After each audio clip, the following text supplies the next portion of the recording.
রাজস্থান রয়্যালসকে ৫৮ রানে হারিয়ে পয়েন্ট টেবিলের প্রথম স্থানে উঠে আসলো গুজরাট টাইটান্স। আর এই ম্যাচটি ছিল পুরোপুরি ওয়ান সাইডেড। টসে জিতে রাজস্থান প্রথমে বোলিং করার সিদ্ধান্ত নেয়। প্রথমে ব্যাট করতে নামা গুজরাট দ্রুতই হারায় অধিনায়ক শুভমান গিলের উইকেট। তবে এরপর পার্টনারশিপ গড়ে তোলেন সাই সুদর্শন এবং জস বাটলার। এই দুইজনে মিলে করেন ৮০ রানের পার্টনারশিপ, আর তাতেই ম্যাচের মোমেন্টাম একেবারে নিজেদের আওতায় নিয়ে নেয় গুজরাট। এই দুইয়ের পার্টনারশিপ ভাঙেন মাহেশ থিকসানা। এলবিডব্লিউ এর ফাঁদে ফেলে আউট করেন ২৫ বল থেকে ৩৬ রান করা জস বাটলারকে। তবে থেমে থাকেননি সাই সুদর্শন। শাহরুখ খানকে নিয়ে গড়েন ৬২ রানের পার্টনারশিপ। সাই সুদর্শন তুলে নেন ৫০। ২০ বল থেকে ৩৬ রান করে মাহেশ থিকসানার বলে স্টাম্পিং এ কাটা পড়েন শাহরুখ খান।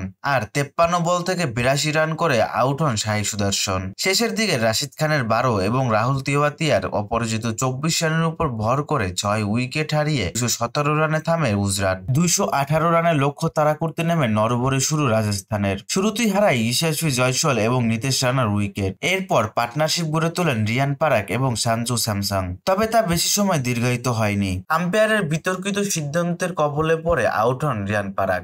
এরপর নিয়মিত বিরতিতে উইকেট হারাতে থাকে রাজস্থান। সঞ্জু স্যামসন ফিরেন ২৮ বল থেকে ৪১ রান করে। সিমরন হেটমায়ার চেষ্টা করেছিলেন শেষ পর্যন্ত, তুলে নেন ৫০। তবে ৩২ বল থেকে ৫২ রান করে প্রাসিদ কৃষ্ণার বলে ক্যাচ তুলে দিয়ে সিমরন হেটমায়ার আউট হলে জয়ের শেষ আশাটুকুও হারায় রাজস্থান। শেষ পর্যন্ত পুরো ২০ ওভার ব্যাটও করতে পারেনি রাজস্থান। ৪ বল বাকি থাকতেই ১৫৯ রানে অল আউট হয়ে যায় রাজস্থান। ৫৮ রানের জয় পায় গুজরাট। আর এই জয় পয়েন্ট টেবিলের ১ নম্বরে উঠে আসলো গুজরাট। অন্যদিকে টেবিলে ৭ নম্বরে অবস্থান করছে রাজস্থান।